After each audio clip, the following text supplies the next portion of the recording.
hope I got that right. So who are these guys? Well, yeah, they're the Marines. They're the guys that you just don't want to mess with. They know how to shoot. They know how to kick butt. They're not like the stormtroopers on this shirt who can't shoot worth a crap. These guys, they know what they're doing. Now, to understand a little bit about the Marines in Norway, today they have an estimated size, although rather small, coming in at approximately 86 Marines. However, I also read in different reports that there's approximately maybe about 100 of them. That includes operators and even staff. When I saw 86, I was like, that looks a little small for the Marines of Norway. I bet you it's much higher, so it might be anywhere in between that. It might be more, it might be less. And I know they might seem very small in size, but let's be perfectly honest here. When it comes to the Coastal Rangers, they've only been around for a very short amount of time. This unit has only been around since about 2001, and it was originally designed to have the strength of 500 to 1,000 soldiers. So why so recent? You're telling me that Norway didn't have Marines prior? Well, they kind of did, but they come from different units. So for their history, the KJK units evolved out of what is known as the Coastal Artillery, which, although over time throughout the 20th century, the unit became more of a mobile operation than what you might think it was. And actually, during the Second World War, these guys became extraordinarily famous. So famous that there is a little bit of legend around the Coastal Artillery. Because it was in the early days of the war that the Coastal Army fought off the Germans when they were actually invading the country. The story basically goes as this, that the Oslo Fjord Fort opened fire on the Germans when they were moving into their territory. And because of that, they ended up sinking the German ship known as the Blücher, and of course damaged another. And keep in mind, when the Norwegian forces saw the Germans coming in at this time, they didn't really know quite what to do. But however, the order to open fire was given by Colonel Birger Eriksen, who apparently was well known for saying either "I'll be a hero" or a criminal when making the decision to fire upon the Germans.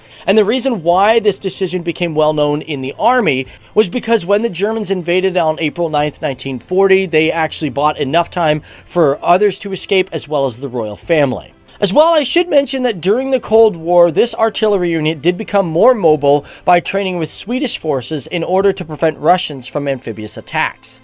And you might be wondering, how did the Marines get formed out of the coastal position units? Like, seems very odd. Well, this evolved because they came to realize that during the Cold War, weapons began to get more and more precise at hitting their targets. And therefore, sticking with the old times of having forts and artillery positions was a bit outdated. And this conversation went back and forth between officials until they pretty much decided in 2001 that these coastal positions needed to be abandoned. And it was at that time the country had decided to go with a more mobile unit, thus creating the Norwegian Marines. And it was only a few years after, on August 17th of 2005, that the group had become fully transitioned into what is known as an operational unit. So another thing that I find really interesting when it comes to the Coastal Rangers in Norway, they classify as an I-Star unit. What is an I-Star unit? Well, this is an abbreviation for any group that has intelligence, surveillance, target acquisition, and reconnaissance. But unlike other military units that are I-Star, these guys focus primarily on the amphibious area of combat. And this is where it can get confusing for people like myself. Basically, if you think of something like the Navy SEALs, you could say, are they amphibious or not? They do go from ground to land, but they usually work further out in the waters as well. Where Marines focus specifically on littoral or coastal areas. Oh, and by the way, before we continue with this video, I'm just going to put a little bit of a pause and a break on it for about 10 seconds and just let you know, because you guys are probably out there, most of you are probably from Norway, that's usually what happens in our videos, and a lot of you guys want more military content because that's what you guys are looking for. I know, you clicked on the video. So, with that being said, I made a playlist all about different military aspects and different military programs and units within Norway. So check out this playlist right here, or you guys can wait if you want to continue learning more about the Marines. You can wait till the end of this video or go down there in the description box below. But let's get back to it, shall we? Okay, cool. I think that was more than 10 seconds. So now let's just take a little bit of a step back and let's look at some of the equipment that the KJK uses. By the way, if I haven't mentioned it before, KJK is the short form for the Kustjägerkommandoen. So besides the use of helicopters, one very popular thing that you will see the Norwegian Marines in is the Combat Boat 90, also known as the CB-90. Now this is a Swedish-made attack craft that can go up to 40 knots and can carry approximately 21 amphibious troops and all of their equipment. For this craft and the Norwegian Marines, they are usually launched from the HMLS Rotterdam, which is classified as an amphibious warship. Now one question that you might want to know is, where does this unit garrison? Well, that's actually really hard to say right now as the time of recording this video, because it's kind of up in the air. Because originally and throughout history, their garrison has been located in Trondenes, which is in Harstad in northern Norway. However, in 2017, there has been plans and a major push to close down this base and move the Marines to a different area in the Navy. Now, this does not mean that the Marines are going to go bye-bye, that they're going to be like, nope, see you later, guys, we don't like you anymore. You're just not useful. That's totally not true at all. According to the Army website, they stated that the proposed plan was not only to close down the old garrison, but to move the entire Marines to the Haxenverg base in Bergen, which has created so much controversy because a lot of people are saying, no, you got to keep them up north because that's where they are needed, because you got to be worried about the Russians coming into the territory, and that's why they're there. Also, besides being trained in multiple other different landscapes, this is their realm. The north is their location. So I can see why a lot of people are like, you shouldn't put them down south, keep them up in the north. Now, also on a side note, when it comes to the Trondenes fort in Harstad being chosen as the location for the coastal artillery unit, one of the major reasons why this was chosen is because it is home to the Adolf gun, which is located in that fort, which was a huge giant battery that was created by Nazi Germany. And as a matter of fact, the last time this battery was fired, it was in 1957, and it was officially decommissioned in 1964. So let's move along and let's look at some of the training, because not gonna lie, the selection process to become one of these guys is really tough. And you thought asking that girl out when you were 14 years old was a hard thing to do? That's nothing compared to what these guys got to go through. Now, according to the stats, for one to be in this group, one has to have a high physical ability and be able to work in teams and have a great mental aspect. Basically, from my knowledge, there is a 5-week selection course that one has to go through, in which after that, there is a 10-month vocational educational period. By the way, guys, remember how I said I'm totally okay with being wrong on facts? If anybody wants to correct me down there in the description box below, feel free to do so. If you were an actual ranger, that would be great. Also, guys, read down there. We get some good comments. And of course, within all of this, there also includes basic training, which moves on to a patrol course, and then there is that 10-month vocational education. And of course, this program is only entitled for Norwegian citizens. So me as a Canadian, see you later, guys. I'm done. Okay, I'm back. Let's continue. Of course, another requirement is that you pass part 1 and 2 of the theory test and can comply with the physical tests, as well as have a color view of 9, a hearing of 6, and also you have to have normal eyesight and cannot use contacts or glasses. Yeah, I'm out there, because believe it or not, there's contacts in here. That's not weird out. As well, for the physical, you must be able to do 7 hang-ups, 30 push-ups, 35 sit-ups in 2 minutes, 20 deadlifts, as well as swim 400 meters in 12 minutes, march 7 kilometers with a 22 kilogram sack and equipment, which you got to do that in 49 minutes, so you got to be good with your cardio. Yeah. As well, one needs to be able to run 3,000 meters in 12 minutes in whatever clothing you want. Just don't go nude. I don't recommend that because it's cold in Norway. However, in today's world, I should mention that the Marines have become known as a very adaptive force, as they were even present in Afghanistan, part of Operation Enduring Freedom. As well, in Afghanistan, they also took part in Operation Hair Kate Yolo, or simply known as Front Straightening. Speaking about Operation Front Straightening, this one is really important, because it was during this operation that the KJK linked up with the 2nd Battalion Unit in Mazar-e Sharif, Afghanistan. And these two took part in the largest battle that Norwegian armed forces have ever been involved in since the Second World War. Now, on top of that, I should also mention this is a very important battle. Now, I'm not sure if this was either a Marine or a sniper from the 2nd Battalion, because during this battle, a Norwegian sniper managed to hit a soldier at 1,380 meters with a Barrett M82A1, which, by the way, is the 14th longest shot in the entire world and is the longest shot ever recorded from a Norwegian individual. It's insane.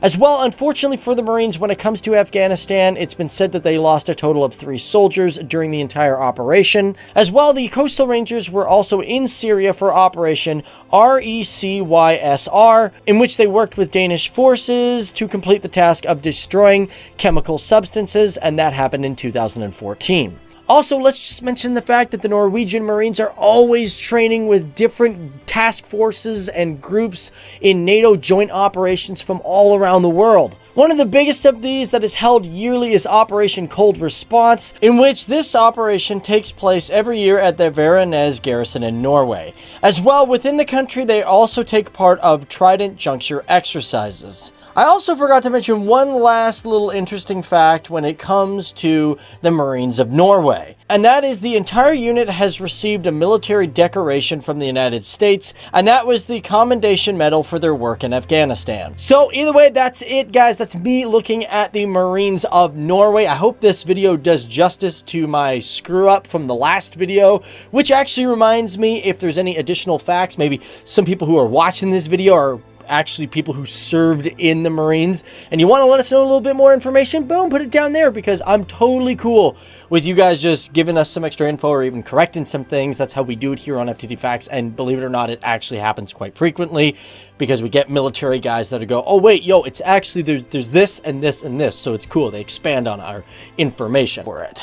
So the military of Norway is known as the Norwegian Armed Forces, or also known as Forsvaret or even the Defense. And the principal task of the Norwegian Armed Forces is to safeguard Norway's sovereignty and defend the country against external attacks. But how does it all break down? Well, firstly, the Norwegian Armed Forces has 4 branches, and that is the Royal Norwegian Navy, the Air Force, the Home Guard, and of course, the Army itself. So for Norway, the total population sits at approximately 5,230,045 people, with approximately 2,150,000 people that are considered as available manpower. But of that, only approximately 1,755,000 people are classified as fit for service. But that, of course, doesn't mean that everybody is actually a part of the military. Not everybody's just picking up a gun and going to town. Basically, the total military personnel of the Norwegian Armed Forces sits at approximately 72,500. And as for the personnel that are currently active within this military, it sits at approximately 26,500 people. The rest of that, which is approximately 46,000 people, are classified as reserve personnel. And you may be wondering, of this personnel, how does conscription work with them? Basically, Norway does have conscription, but in today's world, it's not what it used to be, and I'm going to explain that. Because in 2016, the country adopted what is classified as a somewhat weak form of it, which pretty much means if one is chosen, they have a 19th month obligation. But for this conscription, you can actually turn it down if you are somewhat of a conscientious objector. However, of its active personnel, they say approximately 6,800 to 7,000 conscripts are brought in a year. And to further expand on this, in the year of 2012, approximately 63,800 people were pulled in for the exam for conscription, but only about 9,800 of them were actually chosen. And although it doesn't apply to now, but I like to go into the history of this, of course, before all this, all young males had to serve. Of course, for the armed forces of Norway, believe it or not, it's not just for men, but today it's now also available for women. And as a matter of fact, women have actually had the right to enlist since 1985, but in 2015 they opened conscription to women, making Norway the first NATO country and European country to have conscription for both men and women. And of course, in today's world, one has to be at least 19 years old to join this army. Now, of course, this wouldn't be a really good power video if we didn't look at the numbers of the Norwegian armed forces in terms of equipment.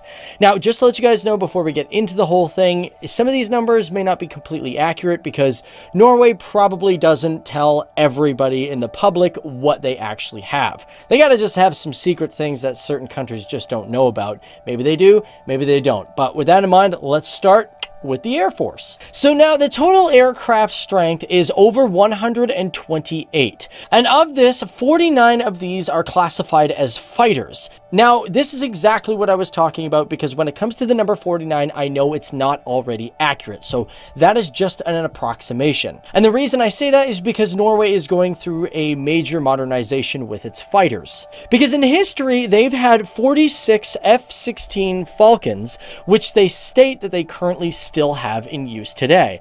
However, it's also been stated that they have 16 F-35 Lightning IIs, but they say there's a total of 39 of these that are on order and 7 of them are currently for training. So I'm not entirely sure on how many fighters, but I will say they do have these two types, the F-16 and the F-35, and there's going to be a lot new fighters for the country in a very short while anyways. Of this, they also have approximately 39 transports. Now, they also use the Lockheed C-130J, which they have 4 of them. They have approximately 32 trainers. Of course, several of these are the F-16 fighter. And you may be wondering, for helicopter strength, what is it like? Well, they have 35 of them. Most of them classify as utility or something of that nature. They unfortunately don't have any attack helicopters, and there's really no information on whether or not they will get attack helicopters in the near future. However, let's drop down to the ground and look at some of the things that the Army uses. For example, they say they have approximately 52 combat tanks in total. Now, of this, they use the Leopard 2A4 main battle tank, in which they state 36 of them are currently in operation. And currently, right now, there are talks of modernizing some of these tanks as well, even replacing some of them by 2025. For armored fighting vehicles, they have 684 of them, and 144 of them classify as the CV-90, which they get from Sweden. They also have approximately 54 self-propelled artillery, and it's also interesting to know that Norway doesn't also own or use any rocket projectors. I always found that a little bit weird. Now, jumping over to the Navy, they have approximately 62 Navy assets. Of course, this one is really hard to say because they haven't really given accurate numbers as well. And of course, Norway is changing some things when it comes to its patrol boats and most importantly, its submarines. However, of this Navy, they have approximately 5 frigates, in which they have the Fridtjof Nansen class frigate. I also think when it comes to this frigate, it's a rather new type on the block because it was introduced, I think, around 2011, so it doesn't really need a lot of modernization, and it was preceded by the Oslo class frigate as well. And with that in mind, we should also mention that they have approximately 6 corvettes, and they do have 6 submarines. Now, I'm not sure about the status of this number exactly, whether or not it's 6 or 10 or somewhere in between that.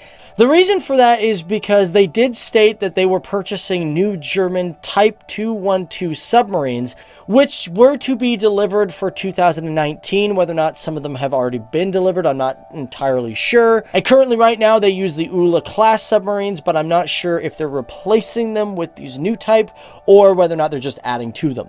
And to finish off the numbers of the Navy, Norway has over 9 patrol vessels and approximately 6 mine warfare vessels. Now, probably the biggest question when it comes to Norway, and that is nukes. Do they have them? Do they use them? Are they for them? Of course, Norway is a country that does not have a nuclear arsenal, nor has done any nuclear testing. However, it should also be noted that Norway has not signed the UN Nuclear Weapon Ban Treaty. However, it is a part of the Nuclear Non-Proliferation Treaty. Now, of course, just because Norway did not sign the Nuclear Ban Treaty doesn't mean that Norway is for nukes. The reason they're pretty much against it is because they don't think countries like Russia, Pakistan, and other countries that do have nukes will actually abide by the ban and disarm. So therefore, they just think that in terms of their allies in the United States, it's not really good for NATO defense if they sign this treaty. And with that in mind, although Norway may be small, as I did just mention, it is a part of NATO. As a matter of fact, I found it interesting to know that Norway was one of the original members of NATO when it was founded.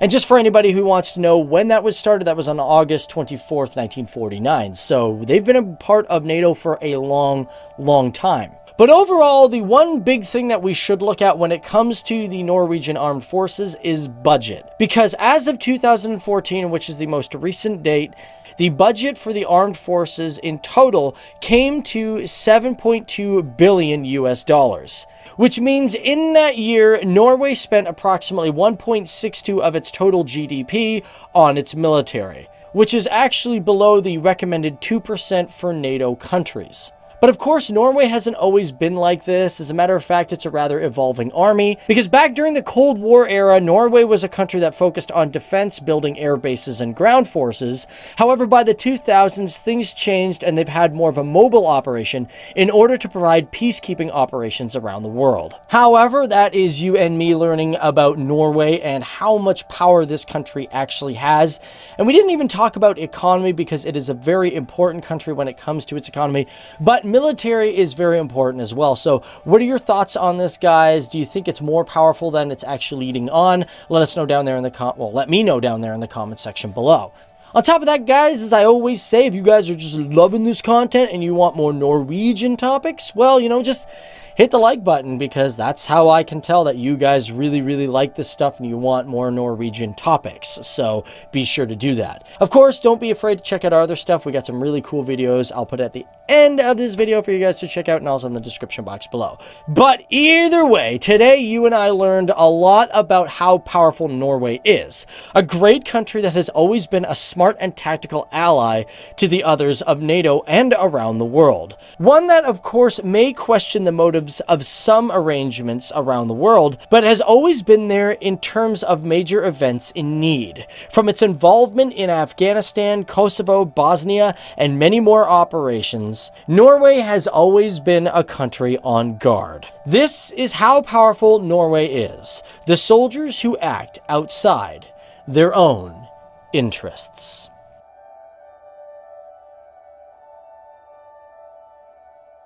Now, these are the Special Commandos, the Jaeger Commandos, the Jägertruppen, which are also known as the Hunter Troops, and as well, that particular unit is the first all-female Special Forces group out of any country in the world, I believe. As well, they have the Marine Jaeger Commandos and the Special Response Team.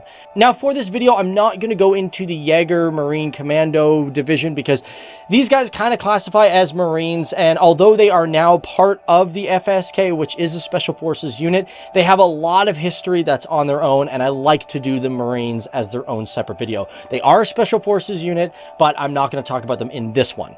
As well, when it comes to the emergency response units, they are a policing force, and the ones that I am going to talk about in this video fall under the Armed Forces Special Command and are under Military Army Command. So let's get cracking, guys. Let's rock and roll. Now, the Special Commando Unit, they are the oldest special forces in the entire country. And these guys date back to even World War II, when they were a part of the Special Operations Executive, which was an operation where Norwegian forces were allied with British forces, and they together took part in an attack on the heavy water plant in Rutken, known as Operation Gunnerslide. And for those who don't know, the reason why they attacked the heavy water plant, this was pretty much to stop the Germans from making nuclear weapons, and it was a big thing that the Allies were doing. But however, though, for the Special Operations Executive, it was under what is known as a British program. However, for Norway's own individual Special Forces unit, these guys date back to 1962, in which during that time their code sign was HFJS, which stood for Herren Fallskjermjäger Skole. Which, by the way, guys, keep your ears open for all these abbreviations, because for the HJFS, they changed their name throughout history quite a lot, and I'm going to get into that, and it gets rather confusing. But however, for the Herren Fallskjermjäger School, these guys were specialized in parachuting and were the parachuting ranger school of the entire military. And they were the first group in Norway to do what is known as a free fall jump. Of course, the actual size of these guys is rather classified, but there were reports that initially there were 20 guys a part of the program. However, this unit was not also just a parachuting school, as they specialized in reconnaissance and was classified as an Army Special Forces unit. Now, this is where it gets really confusing, because about 1971, they started to do a name change for this group, in which they shortened the abbreviation down to HJS, also known as Herrens Ranger Skole. And for this unit, these soldiers focused on long-range reconnaissance, mostly due to the fact of the changes of the Cold War. However, by 1997, they got another name change from HJS to HJK, known as Herrensjägerkommando, or the Army Ranger Command. And this was only until about 2006 when they ended up kind of merging with the FSK. And during that time, they were known as the FSK/HJK, but however, by 2014, they pretty much just renamed themselves to get rid of all the confusion, as they were pretty much one of the two groups that made up the FSK. It's also been rumored that this group was the first special forces group in Pristina, Kosovo during the Kosovo War. They were also a part of Afghanistan, meaning they were a part of Operation Enduring Freedom, which was a joint program with the United States, Canada, and most NATO countries, which was pretty much a global war on terror that happened between 2001 to 2014. And of course, in their later years, the HJK had their headquarters located in Rena Lear, which is basically a military base where now even the FSK garrisons. As for the Herrensjägerkommando and the other names that it was affiliated with, getting a good idea of how many soldiers were in this group is also considered classified. Except, however, in 1984, it was reported that at least 38 men were operational along with help from the Special Boat and Air Service of Britain. And as for the FSK, during that time, it's been rumored and said that there was anywhere between 40 to 100 soldiers. However, nothing's really concrete, guys. By the way, guys, before I continue, I just want to say if you guys are liking this video and you want more stuff on the special forces or military content around Norway, be sure to hit that like button. And of course, feel free to check out our Norwegian playlist here that's on militaries. I think you guys will really like that. Feel free to check it out. I'll also put it at the end of this video if you guys want to continue. However, let's continue and learn about what is known as the Forsvaret Special Commando, or the FSK, also known as the Armed Forces Special Command in English, in a sense, I guess in a loose translation.